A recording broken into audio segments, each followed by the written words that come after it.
Welcome again, everyone, to Jerry's Old Guy Review and Let It Fly. I figured that all of you would thought he's blowing us off again.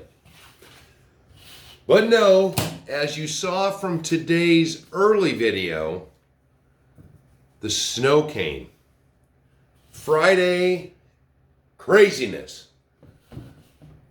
Figured just a little scare tactic. It's going to get it. It's going to melt off. No way.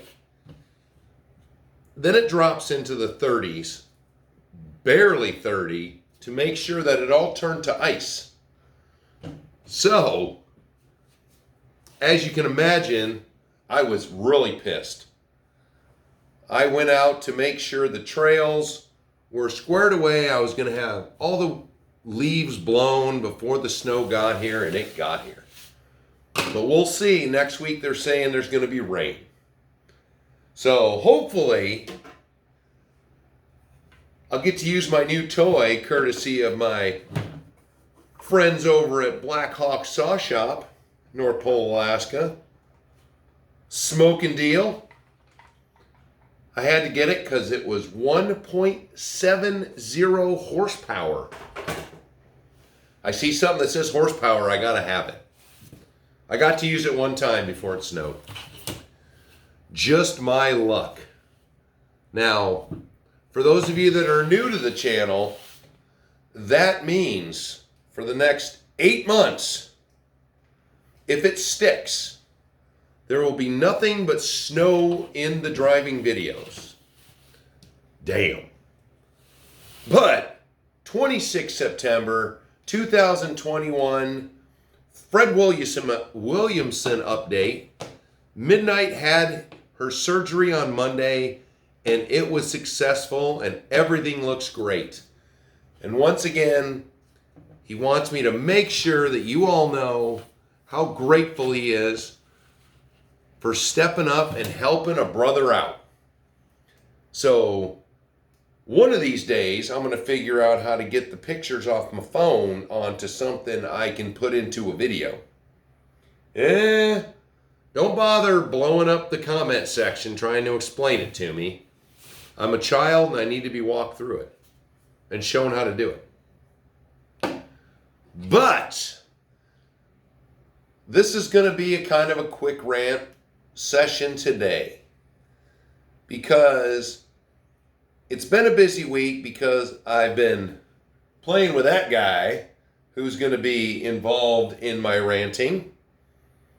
But I wanted to address a comment I made in one of the videos about the Marksman and the faux Jeep body. Now, I will not admit to being a master of licensing, but in general, what my understanding is you contact the company, you get a license, go for a particular vehicle, and once you have your foot in the door, it makes it easier to get other licensing. So I would imagine that licensing for a current vehicle is more expensive than, say, a discontinued vehicle. So I sometimes notice that people don't listen specifically to what I say, more of a generalization. So when I talked about the licensing, we know that Axial has the licensing, and I believe that Proline has a license for numerous vehicles. That is where my comment about making a true Commander licensed body. You've got two companies out there, one of them who just makes bodies for us. You know, come on, Proline, I'm sure you watch the show every Friday or every weekend as it's been lately. You know, they made the Gladiator and it was kind of a disappointment because it was a little bit small for what people wanted once the SCX 10.3 was out. You want the big body. But like say, oh, you probably can't see it, the TRX4, the very first Land Rover. That was one of the most expensive, from what I understood, licensings to get. And that added $35 to every vehicle. So I couldn't find any of that information about Axial, but they've been doing Wranglers for so long.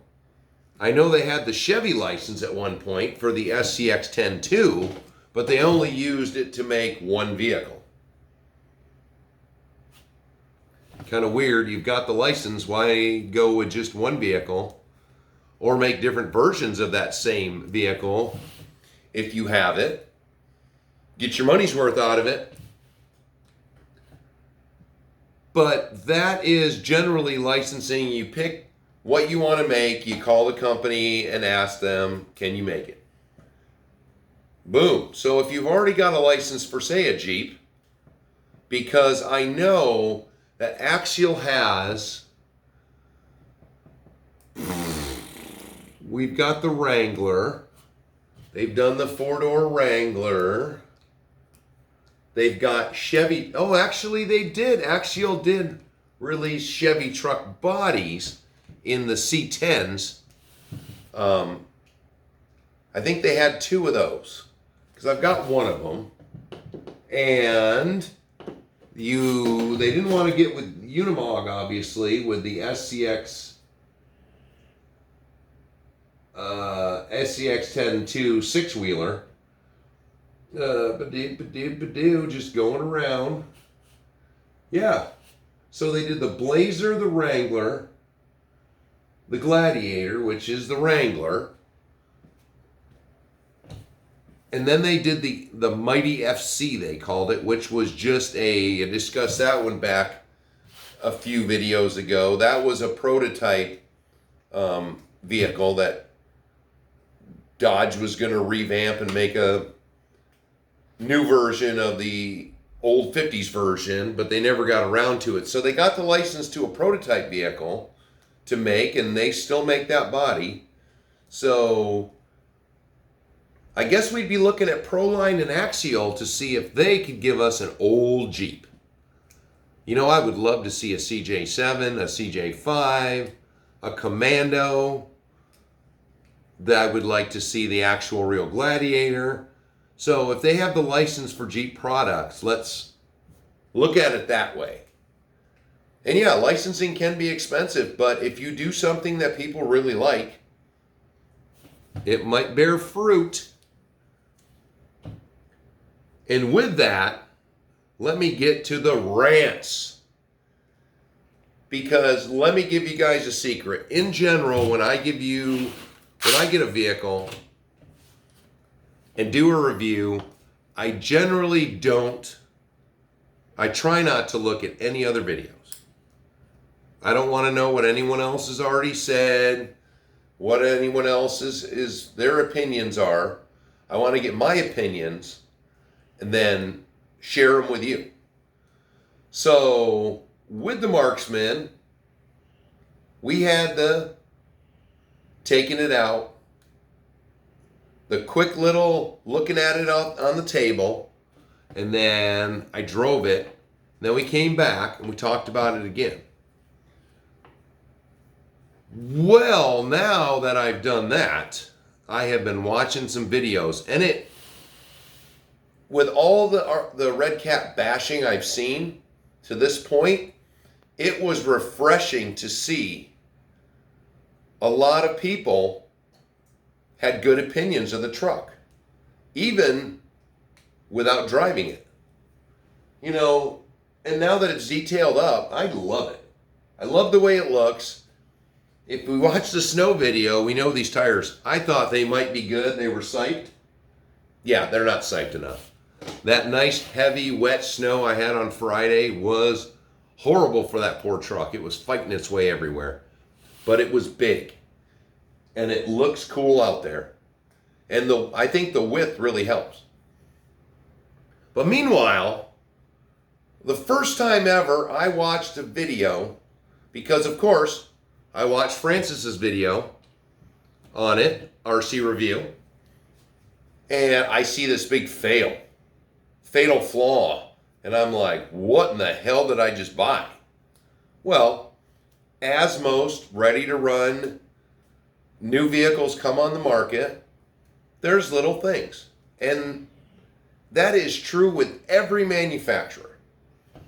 So when you're a YouTuber and you've got almost 7,000 viewers and you rant and rave about the big guys, and then you give a horrible opinion where you haven't even driven a truck, and you bash on everything about the truck that everyone else, big name wise, has done. It blows my mind. Also, people who don't do their research before they start talking. So, everybody out there, well, not everybody, there's a few people. And while not bashing on the truck, I am tired of hearing that the Marksman is a frigging Wendigo with a new body on it. I showed everybody all three of the trucks, the Gen 8, the Wendigo, the Marksman, all three of them on the table together. And I keep hearing that it's the chassis and drivetrain of the Wendigo. No. Technically, it's the drivetrain and the chassis out of the Gen 8, just in a bigger size. The axles are different because they're standard straight axles. The Gen 8 has portal axles. The transmission, the chassis rails, the skid plate, the arms, everything is the same. And they're screaming about that it is just I can't keep saying they. A few are screaming that it's ridiculous that they took something they already had and just put another body on it and made a new truck. No. They took a chassis they had, they made it longer, put a different body on it, put different wheels and tires on it with a new licensing. They changed the gearing because the Wendigo is a rock racer and the Gen 8 is a rock crawler. And then they bitch and moan about them saying that it's a new platform. Well, technically it is a new platform because it's more like the Gen 8. It's got fender liners and stuff, but it's a lot longer than the Gen 8. It's not a rock racer, it's a rock crawler in 1/8 scale. And what do you do with a truck if you want to make it bigger? Oh, here we go. So for years, the Traxxas Slash, STRC made a conversion kit for these. I still have parts of it on this truck. So this is a Slash. So we all know what a Slash is. Well, this is the modification to the back. You take off, you're supposed to take off this rear area. You get a new front bumper. That's a spongy one that extends the length. Nothing on the back. You put different hexes on the front wheels so you can run 1/8 scale car tires on it. And then you slap a big, huge body on it. Boom! Conversion kit to make the 110 scale truck into a 8 scale truck. Boom. But meanwhile, you haven't done anything to the initial chassis, but making it wider and making it longer by using a concealed front bumper area. And you can convert this truck into, why are you going back in the hole? You can convert this into a 1/8 scale rally car. Okay, now that would be pissy if they did something like that and then tried to charge you the same amount of money. But no. Regearing, which if you listen to John Holmes' video, he worked with Red Cat to get the gearing right. So Red Cat wasn't even going to count on just them coming up with the gearing. They brought somebody else in to use the power plant, which I don't know about anyone else, but I've heard nothing but great things about Holmes Hobbies. Their motors in particular, that's what he does. I have not heard of people that are bitching and moaning about the motors burning up, or that he makes crap. Until he takes one of his motors and puts it in a truck that somebody doesn't like. And that's somebody who's, there's going to be people now that'll watch his video, be the first one he watches, and they're going to be like, I'm not buying that piece of crap. But meanwhile, he's made no comparisons to the 3 different models and see what Red Cat did to make 3 different kinds of vehicles. Well, 2 of them are similar, but one's just big. A rock bouncer, which everybody I know who's had a Wendigo, they are crazy fast, crazy fun, and they're durable as hell. Some of them, depending on what you do, when you're jumping it over the house every day, shit's gonna break. But 110 scale rock crawler, which is still, he's a big one too. I like him big. We covered that. So the fact that this has got a completely different chassis setup, even though it is just extended rails that are bolted together, engineering went into that. They didn't just take it, when you're talking about fender liners, how much work it is to get the right height you want and to get those fender liners to work with a body.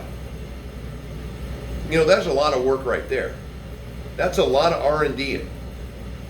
And then, to get the link just right. This truck right here, being longer, isn't as tippy going up steep angles because it's longer. It's not as huge as it could be. I know Red Cat likes them big. But, boom. And overall, so far with me, we're at 6 battery packs now.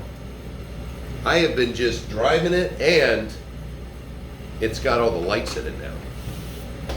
So it's got the headlights, the fog lights. I did some turn signal lights, but they're not turn signals.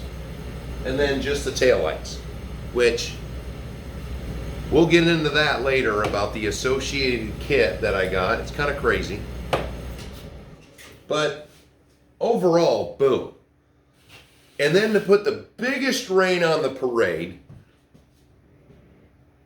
I hate to rain on people that say that all Axial did was just rebadge an existing chassis and then call it a new truck. Hell, Axial's been doing it for years. Traxxas is doing it right now. I have on this shelf 1, 2, 3. Is that it? Just 3 of them? No, there was a 4th one. 4. I have 4 TRX4s on this wall. One's a truck with tracks on it. One's a Blazer. One's a Land Rover. One's a 6x6. Exact same vehicle, exact same chassis, exact same parts. But with Axial and Traxxas, if you want to change the wheelbase on these trucks, you have to buy additional parts. With the Red Cat, if your pinion angle or your drive shaft angle isn't how you like it, you can just move around the links that are in it and you can straighten out your wheel. You can change your wheelbase without buying anything else. You don't have to buy any links, you don't have to buy any drive shafts, nothing. It's made to do that. Convenient. Now, I'm not ragging on, obviously. Once again, what do we got? 4 TRX4s. I have 7 Axials. It's never been an issue. I don't look at when I was buying Axials. All the SCX-10-2s that came out, exact same vehicle. But what do some of us do when we only have maybe one or two vehicles? What does everybody do when you have a hobby shop and you only have one or two vehicles, don't have enough money to buy every kit that comes out? You go buy a new body and new wheels and tires. And boom! Now you've got 4 trucks. Different bumpers. You can switch those around, and that is what I loved about Axial, was when they came out, the Trailfinder 2, the SCX-10, those were the trucks that just blew my skirt up when they came out. I had to have them both, because up until that point, I'd been making crawlers with whatever I could get my hands on, whatever I could make. Now I had crawlers. And with the SCX-10, when that came out, it was just one body. And I went and bought some other bodies for it, so I had different trucks. The original SCX-10, you had the original truck, you had the next one that came out was the Dingo, and then the Honcho. All 3, exact same trucks. Different bodies, wheels and tires, bumpers. 3 different trucks, exact same. Different wheelbases. I think the original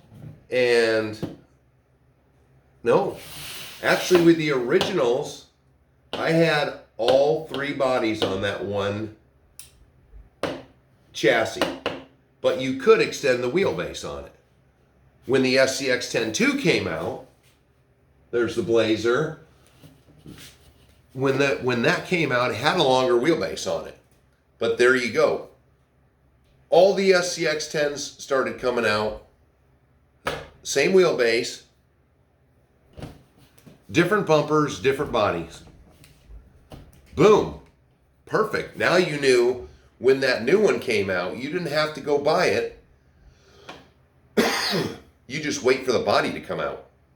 Now the Blazer SCX-10-2, you had to order up some extra pieces because it is a big one. The bumpers are different.